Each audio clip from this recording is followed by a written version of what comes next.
All right, so it's awesome to be here with my good friend Emilio Diaz, and Emilio runs a company called Inquiry Telecommunications and provides all kinds of solutions. And telecommunications is absolutely huge right now. It is the only thing that is keeping our economy afloat, so we can do things like this and continue to have our meetings. And it's great to have all the different kinds of programs like Zoom that we're doing this on right now. But if you don't have a connection to the net and it doesn't stay up, then a lot of us will be even more sunk than what we're feeling right now.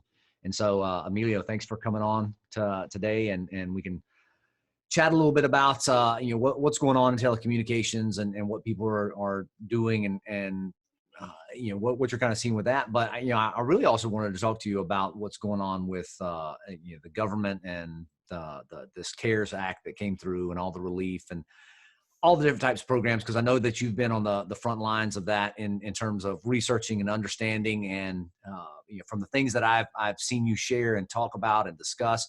I mean, you've really educated yourself a lot more than some of the CPAs and attorneys that I've heard talk about these sorts of things. And I even sent some stuff or a question, and it was just real short, and I was throwing out all these acronyms and stuff that I've been hearing from you, and the attorney's like, wait, back up, what are we talking about here?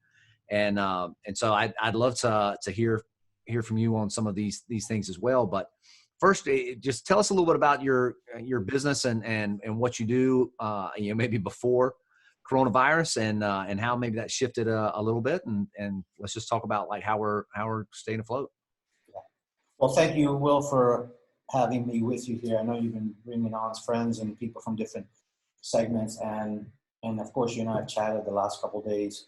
What we do is very simple. We provide solutions for business customers along the lines of internet, cloud telephony solutions, storage, that realm of Zoom conference as one of our products for quite a while before it became fashionable to have a Zoom account. Yeah. But we were doing Zoom before Zoom was cool. Yeah, man, I was wearing that stuff before everybody else was wearing it. So, but what I'm getting at is that even though we've been selling telecommunication services and phone solutions, we really have always taken an approach of the business side of what we're selling. So for us, the vendors that we represent are just items in our toolbox. And we go in and we try to understand the business side and then apply some of these vendors and suppliers that we work with. So the interesting thing about that is that you asked, 3 weeks ago, that's what we did. Now we still do it, but what we find ourselves having a lot deeper conversations with clients that, quite frankly, circumvent just the 2 lanes that we have been focusing in our business. We're starting to talk about, strategies. How do I keep my employees connected? Yeah. We are social creatures. And when you have an office of 20, 30 people, 5 people, you go grab coffee together, you have lunch. There's an amazing social glue that goes into an office environment. Coronavirus, basically what they did is said, you got no more friends. Everybody go home. Get in your cave. You can't work. You can't talk. You can't do anything. And I think we've seen, and that was what I would call phase 1, is a concerted effort to get everybody home, get everybody situated, get everybody safe, and get everybody to understand that they needed to isolate themselves, quarantine, whatever the word you want to use.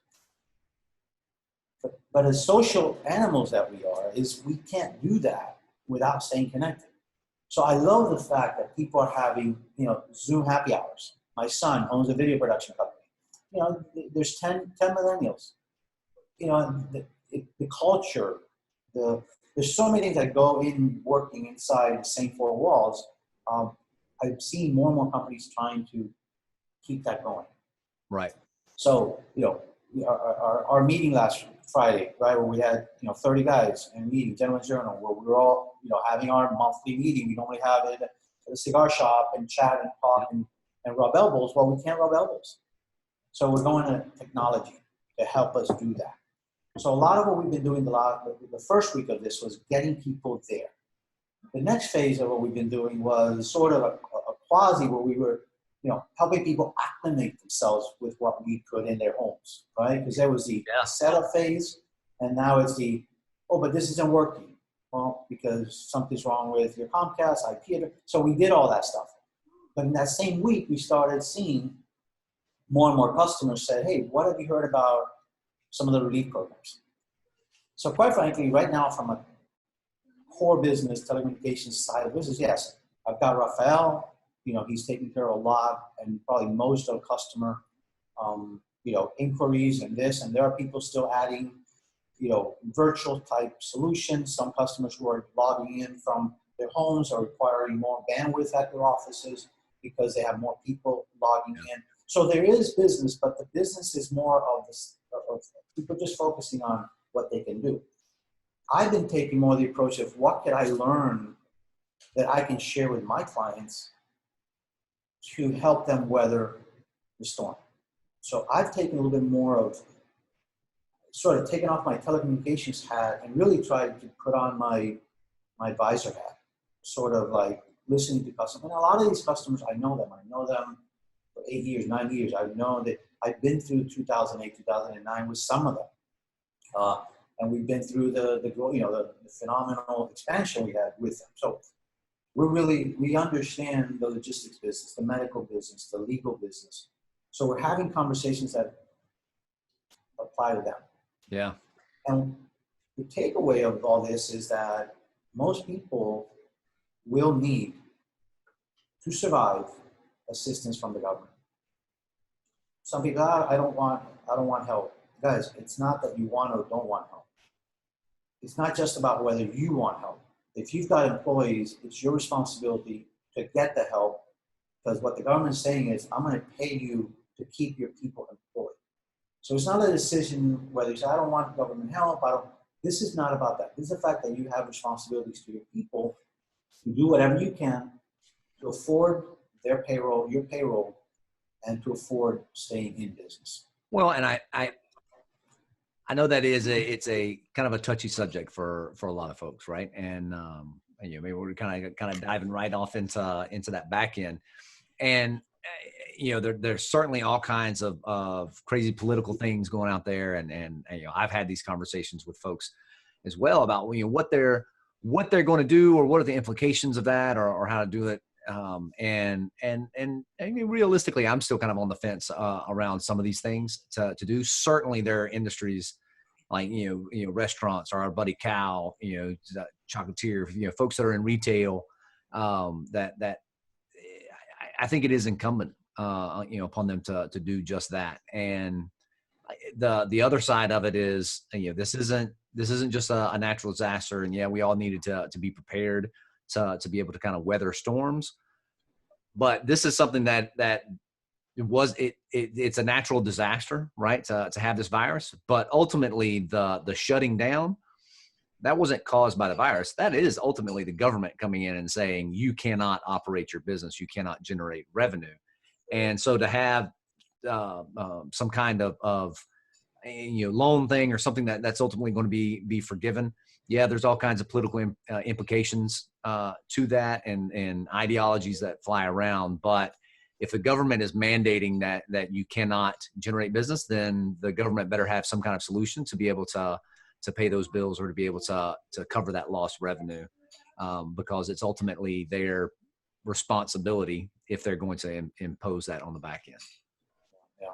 Well, listen, this one is very different than others we've seen in the past, and let's talk about that a little bit, right? Because there's been, I've heard a lot of talk go back and forth, and like, all the other recessions or all the other things, and people comparing it to, all the way back to the Depression and World War II, and really that kind of wartime, because we haven't really had any kind of mass national shutdown of things, or austerity measures, or everybody's kind of in the same boat around something since probably World War II, when there was rationing and everything else of things going on. And so, all the different booms and busts and all the downturns and things, they've all had different things that kind of set them off to them. and the way the markets have responded, the way Main Street has responded, I think has been a little different. But you've got a little more gray in your beard than I do, so I think you've been through a few more of them than I Just have. wait, just wait for it, man. Just wait. Well, man, my kids are still trying to do their Listen. homeschool stuff in the background, so they're graying me as. Listen, I'm dying to hug my grandkids, which I can't right now. So, we all have our struggles. So, listen. First of all, I'm going to say what we're saying here is our opinion. Definitely my. I'm not an economist. I'm not a historian. I'm not a financial advisor. I don't have a fiduciary to anybody other than I'm trying to just give my thoughts. So, here's where I see it. Right. In 2008, 2009, which is the freshest last area, there were major systemic risks in the industry. There was stuff that was going on in the underbelly that caused that to happen. This time around, you could argue whether we were due for a correction, this and that. We can argue that, it was an extended bull market, but this thing came out of nowhere. And a health issue has now turned into a business issue. Yeah. I am an optimist by nature. I do believe that if we all do what we're supposed to do, there'll be fairly soon, and that word soon could be 30, 60, 90 days. There's no date. As Fauci says, only the virus has the timeline, not us. But I do think that there is tremendous pent-up demand for people to get back to normal. Yeah. Whether that normal is going to take a slow progression because people are going to be concerned about going to busy restaurants and stuff like that, absolutely. But, every industry, I don't want to say every industry, most industries, my son is in the video production business, and he's going to get impacted significantly more than what we are. We are a utility, meaning that internet services, phone services, it's almost required to have some sort of normalcy if you're going to stay in business. My son does video production, commercials. They have a social division that does weddings. Well, you can't do weddings when hotels are shut down. Yeah. When Signature Garden isn't around. Or, in other words, it literally is an impact like that. So I think that this is different because it's impacting something significantly more scary, and that is the health of your elderly parents, of yourself. Yeah. Like I saw something there, they talk about the elderly, and I just realized I'm one of them. And it's kind of interesting. Yes, I'm 60. I'll be 60 this year. So I worry about me, my so we're all worried about our nucleus of family, of our friends, of our customers, that they're going to be fine. So that is the hardest part here. And you're absolutely right. Anybody who's got any reservations as to taking any assistance, the government, to protect the people, and that's another arguable conversation you could have. But I believe that it was necessary to create a no business period of time. So what they're doing is they're saying, hey, it wasn't your fault. It's nobody's fault. We're asking you to do this. We're going to assist. Yeah. Well, I mean, it's like you say, no matter what people believe on how things should have happened or what the response should have been, or, again, a lot of those things are ideology, but ultimately it comes back down to we're here now. So how are folks going to continue moving forward? Listen, hindsight is 20/20, and what is it? Monday morning quarterback is always wins the game, right? But that's not. But what's the use of that right now? Well, and it's going to be interesting how these conversations, because it's definitely going to change a lot of the ways that people approach business, people approach public policy moving forward, and those are going to be interesting conversations that we'll have to address as we go. I mean, definitely the thing right now is keep the ship from sinking, and we'll kind of deal with that once we've secured the immediate, kind of got the fire out, and it hopefully folks will learn some lessons. We know just historically that a lot of people won't, and the next generation that comes up through this and never had to actually go through it like we're going through it right now as sitting in the position of business owners. They'll do the same thing that a lot of people have done over the last 10 years. A lot of these younger business owners that maybe started their business after 2008, they started in 2012 or something like that. They've been able to ride this wave up and haven't known any kind of big retraction to this. But one other thing, I was talking with our mutual friend Eric Grotebois is an attorney, and I think actually all three of us started our businesses around the same time, and it was in the bottom of the last trough, right? And maybe all under different kinds of circumstances. I know we've both shared great stories of how we got there, but one of the main things I was talking to him about is the opportunity that people will still have out of this. Yeah. And if you can start a business right now, if you can find a way to generate some kind of value that it's at least sustainable, and then you can at least survive in the moment and carry that on, you're going to be set up, because anything that can survive right now it has to be solid.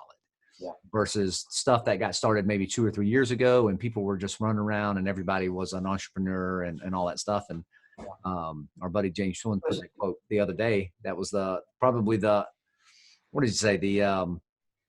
When the tide goes out, you can see who's swimming around without the shorts on, right? Yeah. And I think that's where we're at. Yeah, I think, listen, there are a lot of people that were laid off. There's a lot of people who may get rehired, when we get into that PPP CARES Act conversation. But there's going to be a lot of people who, are not going to get their jobs back. A lot of people may choose not to go back. Maybe they're going to take an opportunity to say, no, let me reassess my life. I mean, right now, a lot of people are sitting at home and really looking at their life. And if they've got a job, they may be saying, do I want to stay in this job? Yeah. Is there an entrepreneurial opportunity? Is this my time to leap? There are a lot of people that not by choice, but by circumstances are unemployed. Take that opportunity to think. Listen, Amazon, Google, all these companies survived and actually incubated themselves during the 2000, tech bust. Of course, we don't remember pets.com and none of those names, but from the ashes came these companies who today, I want to almost say, own technology. During one of the SARS, the last pandemic that existed, that's how Alibaba, which is basically the Amazon of China, came up, because people couldn't go out, so people started buying.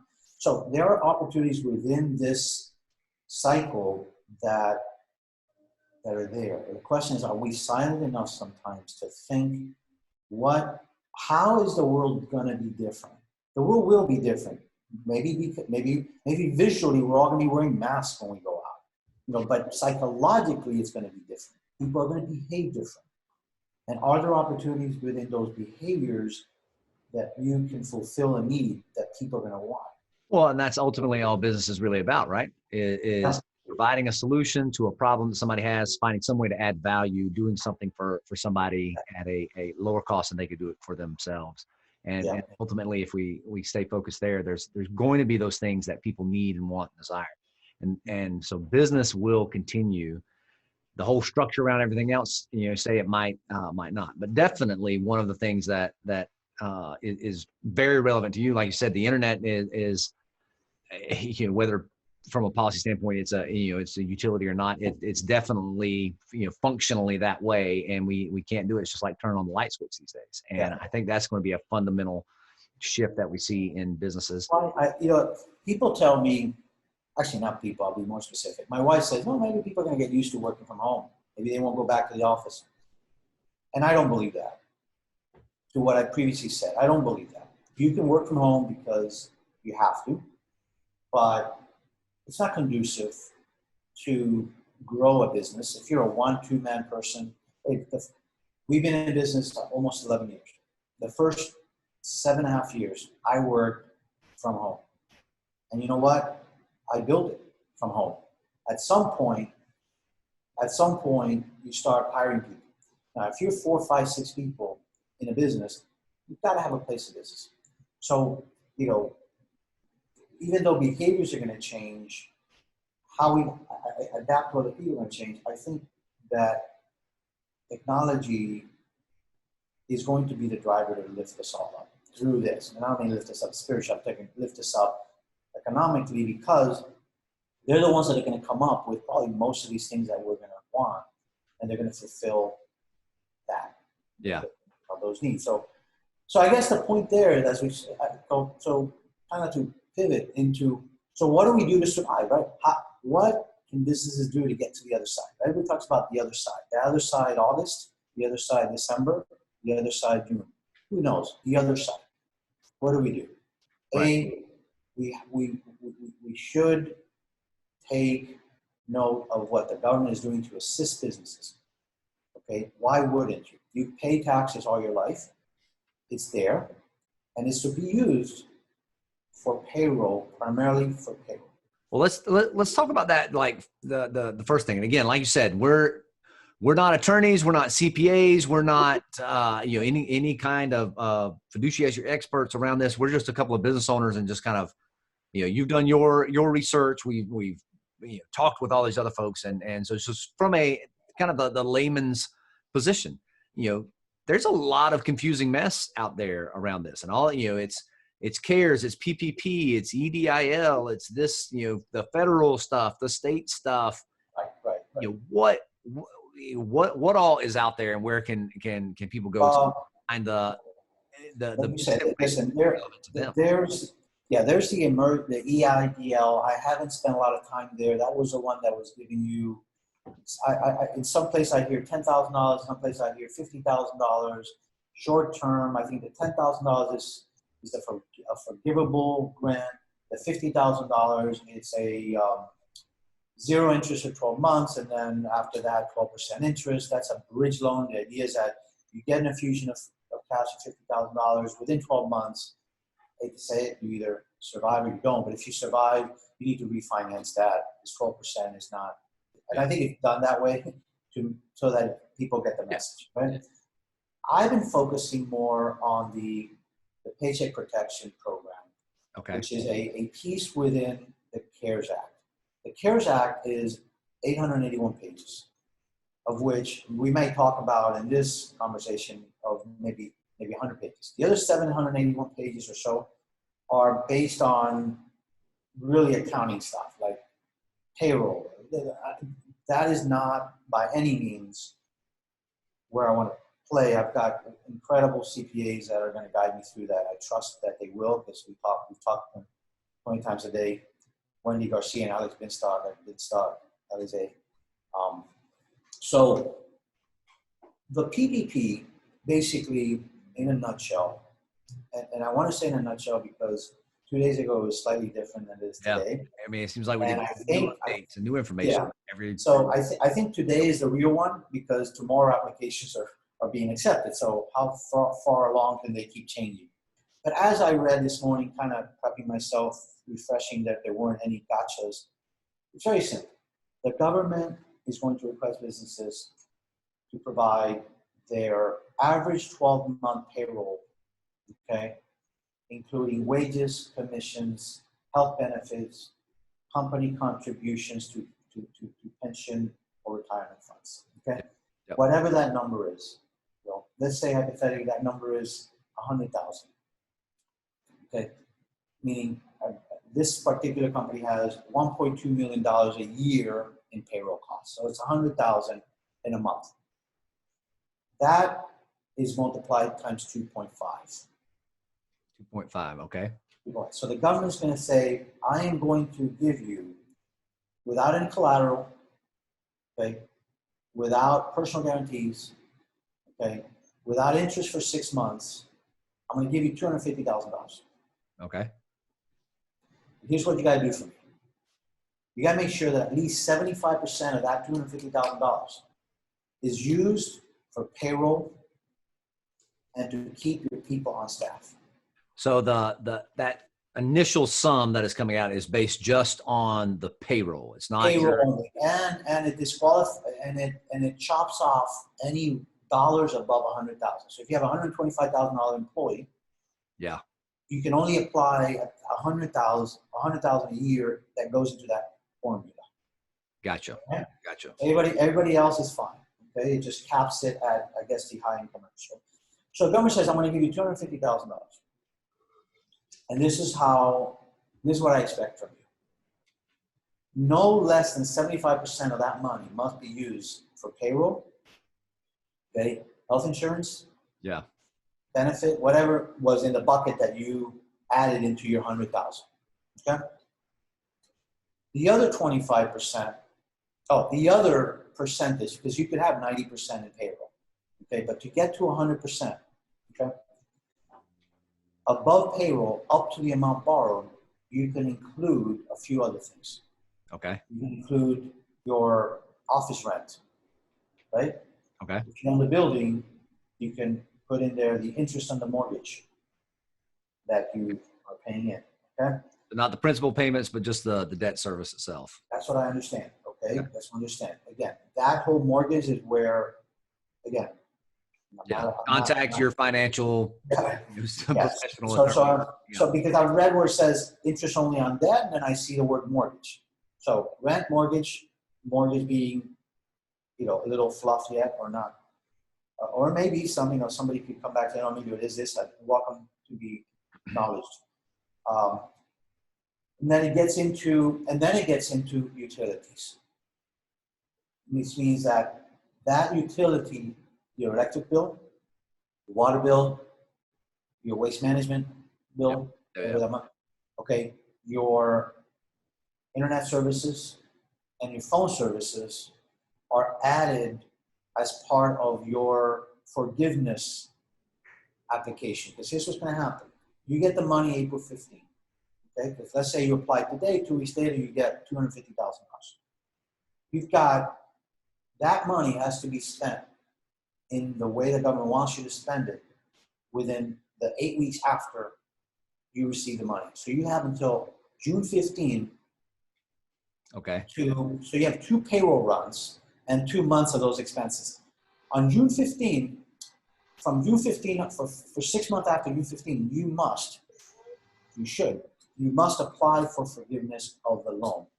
That forgiveness is going to necessarily be an application where you're going to have to document with different things, cancel checks, with that, hey, you did pay your employees.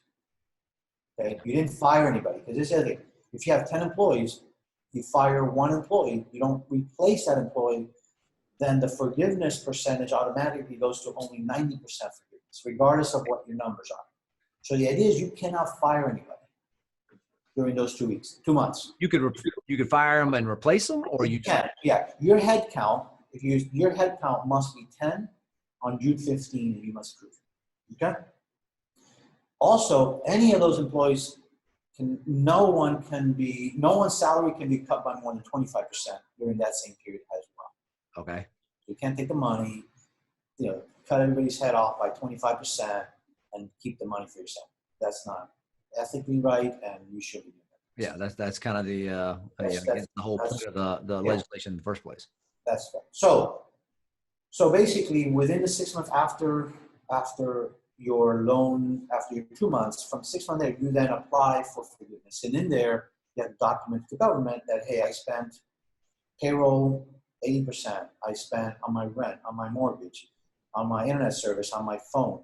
And what happens, let's say that you're able to provide 92%, that you spent 92% of the money the government gave you. Let's say you didn't have your employee, it just did. Because I got to tell you, and I've done 5 different businesses of myself, my sons, a couple of friends. And in most cases, people are going to be slightly upside down. Meaning all 5 of these studies. Case studies. So every single one of them are going to probably owe the money somewhere between 3 to 7% of the loan amount. Do not. So what I say this is that it behooves every business owner to account for internet and phone, okay, including to a degree, and I would say, including to a degree that if you're spending money on Comcast at home and you're working from home, I mean, that It's obsolete. that should be considered. I'm not Yep. the IRS. That should be considered part of that, as well as the one you have in the offer. So that's how it. And then let's say that you only are able to prove that you spent 95% of the money. Well, then what happens is that unspent portion gets converted into a government loan Okay.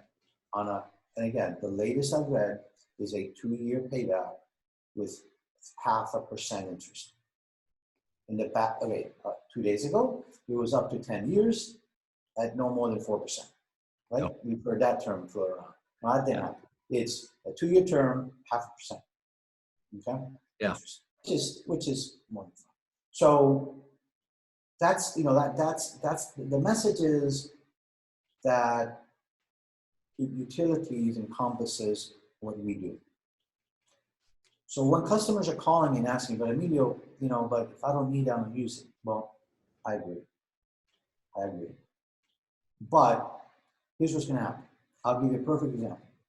I have a client in Highlandale that they're a wholesale and online wig distributor.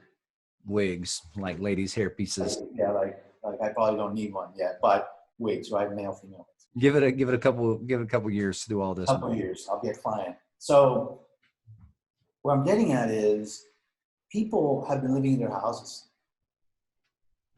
When this thing gets open, and by the way, they don't only sell wigs, they sell wigs and beauty products, a whole gamut of stuff for, whatever. Listen, that business is going to probably rebound fairly quickly. Oh, absolutely. I'm dying for Supercuts to open because I need a haircut. Meanwhile, I'm clipping my own hair. So there's going to be pent up demand in certain businesses. Yep. If you cancel your fiber circuit and you need it, it's 2-3 months to get it reinstalled. Yeah. Because right. So this pent up demand that's coming, you're not going to be prepared for the slope, right? Yet the government's paying you for it.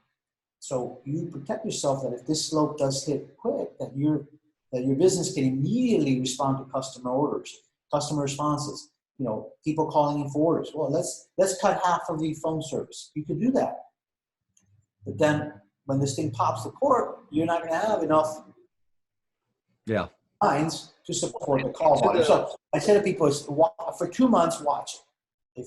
If for 2 months, don't do anything. Pay your rent, pay your mortgage, pay your employees, pay your utilities, because all that is part of the formula of how you're going to be able to get, quite frankly, a grant from the government, a free grant from the government to keep our economy going. And that's when I said I find myself having business conversations with clients, not so much telecom or technology conversation. That's for example, Mr. Wig distributor. Forget about the fact that I'm providing you, the nuts and bolts of how the internet and all that stuff. Let's talk about your business. What are your expectations? I'm having more and more conversations about the innate business function and how you need to be prepared for the day that we're able to get some level of normalcy. Well, realistically, that's something that you've always done, right? I mean, the reason that somebody would call you instead of calling Comcast or doing all that kind of stuff is because you'll actually sit down with them. And our friend Luke, who does IT, service, he says it all the time too. They're like, IT is not a solution. IT, you have to come up with a solution. You have to understand what your process is, and IT then can help implement or execute that. And it seems to me that like the internet, all those different options out there, it's about opening the toolbox and do we need to have stuff, right? You help them figure that out. What do they need to run their business in this one particular piece of it? Right. You need a hammer or a screwdriver. And if you need a hammer, what size hammer? And a screwdriver, is it Phillips or flat? That's what's in my zone. But if I don't understand what I'm building or what we're building, I have no idea. As an example, one of our friends, Brent Bardalis, and Brent, without disclosing, there was a business opportunity. And before we really started talking about what we were going to do, we spent quite a bit of time talking about the whole model. Absolutely. How elastic did it need to be? Meaning, how quick did it need it to scale or scale down? And we were hours talking about the concept of the business that he was putting together before we even introduced a vendor, before we introduced a solution. So I It all think goes back to that value proposition, right? Like what yeah. ultimately is that business trying to do? And then what are the obstacles to keep you from being able to do that? Yeah. Like, listen, right now, quite frankly, right now, there are a couple clients that are asking me to go back to the vendors and try to get certain concessions. So I've gone back and I was able to get a couple. Now, when I got back to that client, I said, listen, I'm going to tell you what I got you. I won't disclose it on the call, but I got you some pretty serious concession for the next 90 days. But before you consider this, why don't you talk to your CPA and your accountant, who should be versed in this program, because it may bite you if you do cancel or you do reduce your services, because those are costs that could help you not have to incur a fairly large loan to the government because you didn't use the funds. Yep. In a way, right? So I know you say, well, if I don't need it, why am I wasting the government's money? Well, the reality is that, remember, if you only pay 50% of your phone bill, that phone carrier is now being impacted. Now his business employees are being impacted. Right. So I knew it was, I don't want to pay it because I want to save it because I don't think it's right to pay stuff for it. But the reality is the government actually, and I'll say this, whoever put this plan together was, in my opinion, brilliant, because it's got safety nets here or there. Are people going to figure a way of doing stuff they shouldn't do? Scam and all that kind of. You know what? I got to tell you something. I don't play in that world, so I couldn't tell you. Of course, there's always a room for poor interpretation. Let's leave it at that. But it really is meant to provide continuity in the employment of your business, a little bit of money so that you can have a place of business, rent or mortgage, and that you can keep the lights on and the utility services working. Well, that's it. I mean, it's so. It goes back to the whole concept and idea, and just like the base understanding that, and unfortunately, a lot of people don't have a lot of, we don't teach it in the school system. But fundamentally, what drives the economy is the flow of money. And people talk about, the wealth or income and all kind of like, wealth is not the same as cash, and it's not money flowing up. It's a lot of just perception, evaluation. We've seen that, the stock market, like, oh, the stock market dropped 30% and lost all this value. Well, where did that money go? Well, it wasn't there to begin with. It was just the perception of things. And we see that in all kinds of assets and how it goes. But it is actually that cash flowing through the economy, people paying their bills to then be able to pay their employees to then be able to go out and buy toilet paper or whatever else it is. Well, here's the thing. That's what keeps the things going. Here's the thing. The government's going to pay for it anyways. You know what I mean? Okay. If businesses don't keep their employees on payroll, the government is going to have to pay, they're going to have to pay probably the same amount of money on unemployment. Yep. The system, I tell you right now, the system isn't there to They can't support. no. I mean, the report came out this morning, some crazy number. Like 30%. Whatever it is. They don't have. So for them to say, listen, we don't have the system to process unemployment claims at the numbers that are going to hit us. But you know what? We have the ability to listen to a business owner, say, I have 10 employees, okay? Keep them employed, okay? Make sure you keep them employed for 2 months, okay? And make sure that you spend 75% of what I'm going to give you for that. Yeah. You're going to spend. And guess what happens? You're exactly correct. Person gets a job. First of all, somebody is still employed, still getting a check. The morale difference between that individual and an individual trying to get through the unemployment service, to get a check, that's what percentage of it is. 6 weeks later, I don't know. That's that. It's a huge intangible value. That is, yeah, the That goes mental into the health economy. difference between the two scenarios is Absolutely. huge. So the government's going to spend the money anyways. And guess what? Guess what? You know what an employee's going to do? They're going to go to a grocery store. They're going to be able to buy. They're Yep. going to be able to purchase. They're going to be. So, like I said, I think whoever sat down and put this together, and quite frankly, in a relatively short period of time, unless they had a boilerplate that they sort of like tweaked it, We I won't don't get know. into the crazy conspiracy theories. Right. Well, they had no. But they could have had a boilerplate contingency plan for national disaster economic relief. They could have had a boilerplate, but this got so granular that, in my opinion, I think it is set up for the honest business person who does care about their employees to be able to afford keeping the business together through early summer. And it's my personal opinion that there may be round two. Yeah. But that's what it is. So guys, my message, Will, and I guess, you know, my message is familiarize yourself with the program. You know, be careful with the unscrupulous intents to help you. You've got a CPA, he's your guy, she's your guy, she's your lady. If you have a financial advisor that you know, that's your guy. If you don't have none of those, you know, there's a friend of yours that does. Yeah. Come to me. I mean, I'll put my reputation on the line for every single one of those individuals that you should be talking to regarding this, to keep you out of trouble and to get as much money as you're entitled to, and your employees deserve that. Your employees, maybe you have enough money to sit at home and say, live it. Your employees deserve that you fight for their jobs. Don't walk away from the money. It's kind of not your money. It's kind of their money. And I'm sorry, it's kind of not your money. It's you're just a conduit to your employees' money. That's what I see it. So if anybody's having any moral, ethical reasons to take the money, I don't think we have the. I think you're just a conduit to your employees' money. Well, one way or the other, we have to keep moving forward, and we have to keep things flowing. And again, there's things that we can control, but like my dad used to always say, you can control everything but the weather.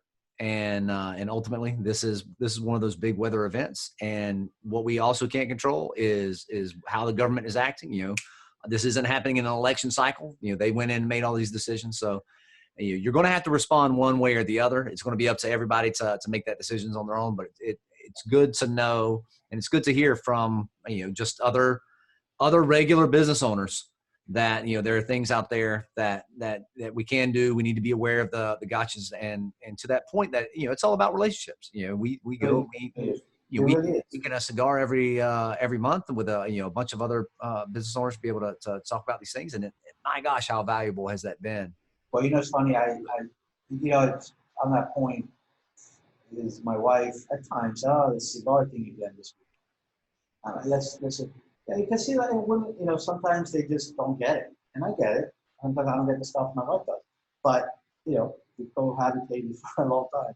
But I think she's seen that the relationships that we built, you and the other guys, over the last 4 years, maybe for some 3, others 4.5, is when a time of need, as we are in now, rises, that we know we have trusted, no BS relationships that we can go to, and and that's what we. And I'm seeing a lot, man. I'm seeing a lot of good come out of this. I know there's a lot of worrying and health, but I've seen a lot of good stuff. I mean, so I've seen people breaking barriers. Yeah, absolutely.